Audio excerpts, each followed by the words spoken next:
feel that learning should never end. I read a lot of philosophy that would include Greek mythology, Indian mythology. I would go into a lot of spiritualism studies and Bhagavad Gita.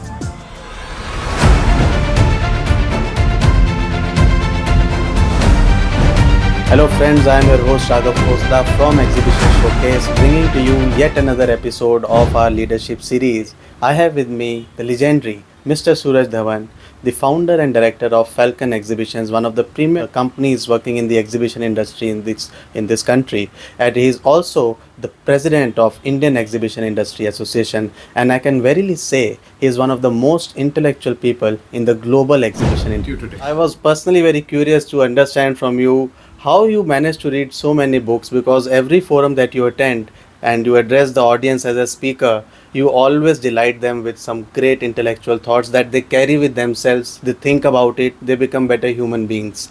So how many books you have read so far? What message you would like to share with the industry to start with?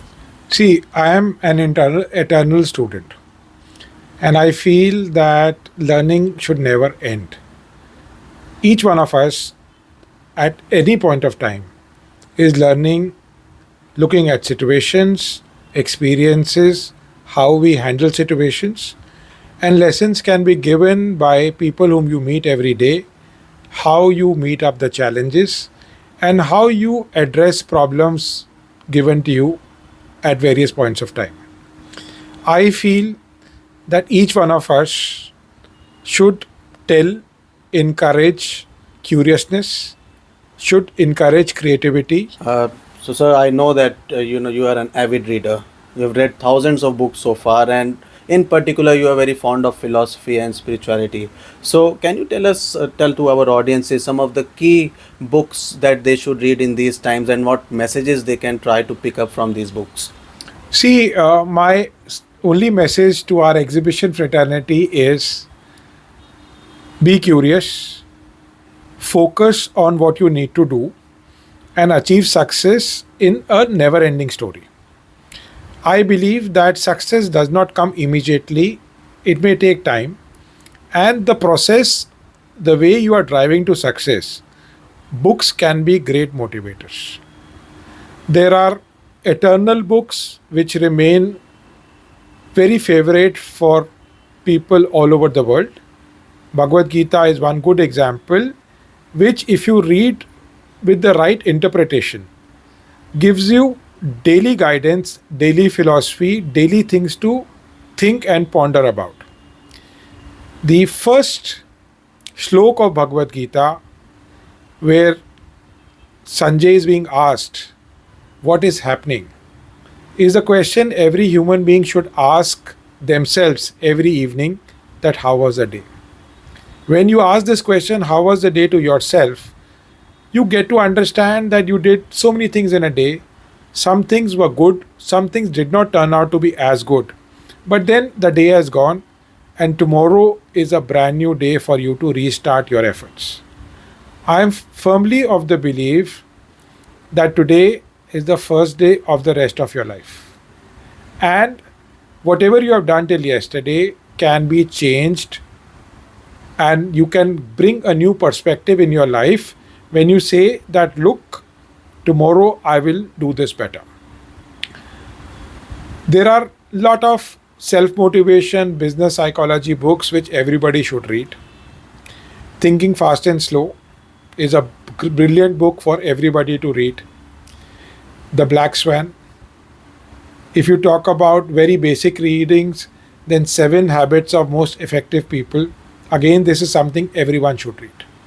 But I must tell people that human life is the biggest adventure which all of us face. And meeting people, meeting strangers, meeting friends, meeting family, meeting your children also teaches you a lot.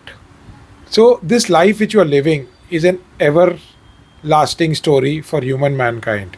Be a part of it. Don't say that you will get wisdom through reading books. Learn to read people, learn to interact with people, and maybe that can be the best motivator for you. One message which I would like to tell our audience today is don't be very hard on yourself. Learn to forgive yourself. If you make a mistake, don't say why you made a mistake.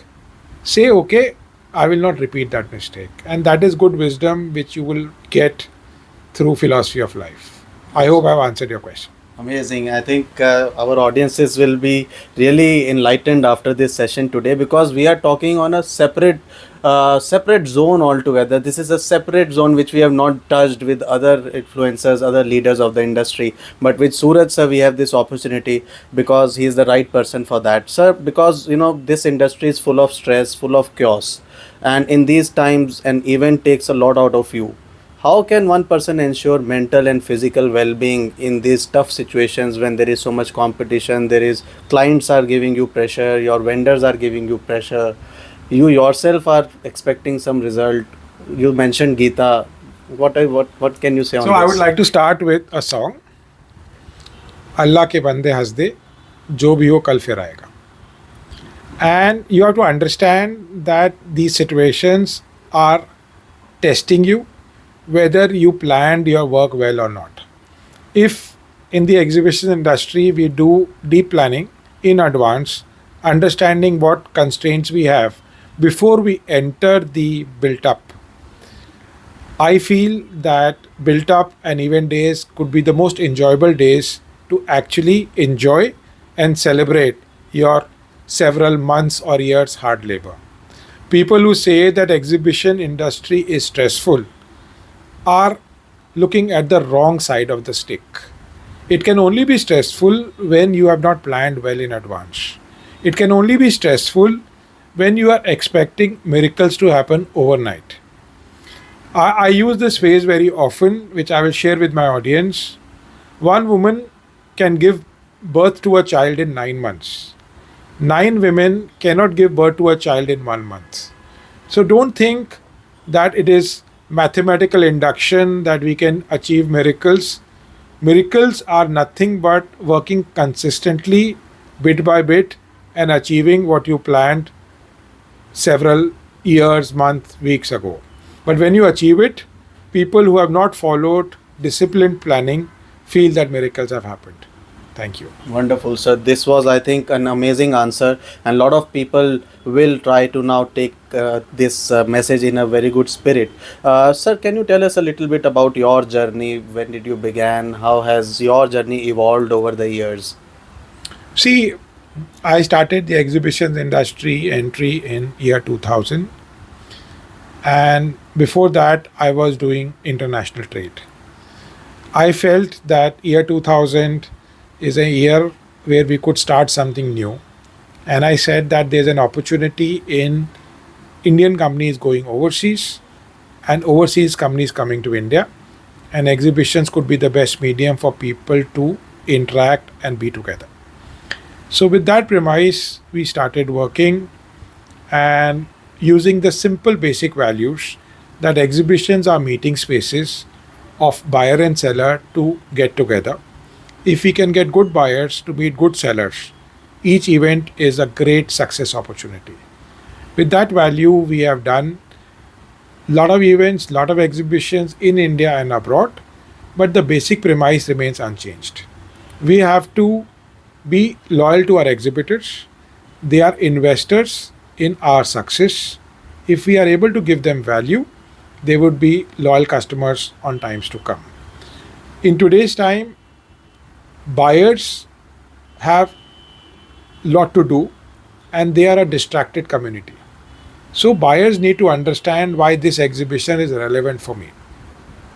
I feel that gone are the days where people would just generally visit an exhibition and say, चलो जाके कुछ देखते हैं कुछ समझ आएगा.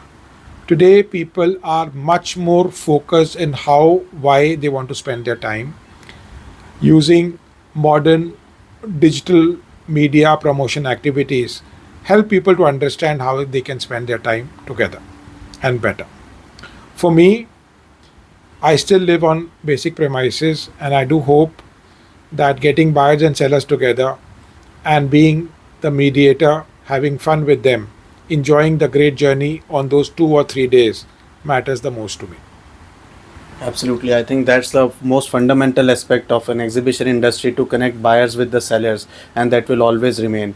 Sir, you have also been elected the IEIA president. Now, what would be your key priorities? I know you are organizing Women for late this month. So, what would be your key priorities and some actionable priorities for you? See, India is the exhibition market to enter.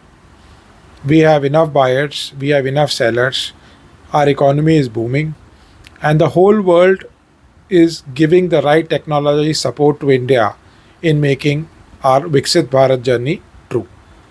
So I feel next 5-10 years are going to be absolutely busy times for our industry. We have three challenges. The challenges of skilled manpower, which I think through proper training we should try to mitigate the risks. We are going to ensure that there are enough people who wish to enter our great industry. Second challenge I feel is the challenge of promoting our events in tier 2, tier 3 cities. We are still very much focused on top 5 cities of India. By taking our exhibitions to tier 2, tier 3 cities, the market will grow and everybody will benefit. Uh, Third thing which I feel is essential is trying to get financial closures. I feel that today we are doing a lot of events. Most of these events are being planned 9 to 12 months. If we are planning well in advance and the scale and the size of event improves, there's going to be better return on investment to our exhibitor fraternity. It should not be a deep risk that our organizers launch an event in 6 months, then suddenly look at their balance sheets and say that the event was not profitable to them. It discourages people. So we must create properties which give revenues for long times to come. And to achieve them, we have to really understand that when we launched an event, was it just because our competitor was doing the same event, or whether we felt that there was a genuine vacuum in the market which we were able to fulfill by organizing an event. It takes good studies, good thinking, and I'm sure that we will see the launch of several new exhibitions in this year, definitely after the new government is in place. Thank you. Wonderful. For many of our audiences who would still feel unsatiated after this conversation, I would like to tell you that we are going to have an exclusive interview of IIA President Mr. Sooraj Dhawan in our forthcoming print issue. So stay tuned with us. Finally, sir, before leaving you, we are coming up with the 8th edition of Exhibition Excellence Awards. Any message you would like to address the audience, sir? See, Exhibition Showcase is organizing the Exhibitions Excellence Award on 5th of June, which is the Global Exhibitions Day. It's the right occasion to celebrate together. IEIA wishes you good luck, and I do feel that the entire industry fraternity from all over India would be at your awards in less than 2 months' time. You have my best wishes. Thank you for your blessings, sir. Wish you all the best. It's a pleasure. Thank you, sir.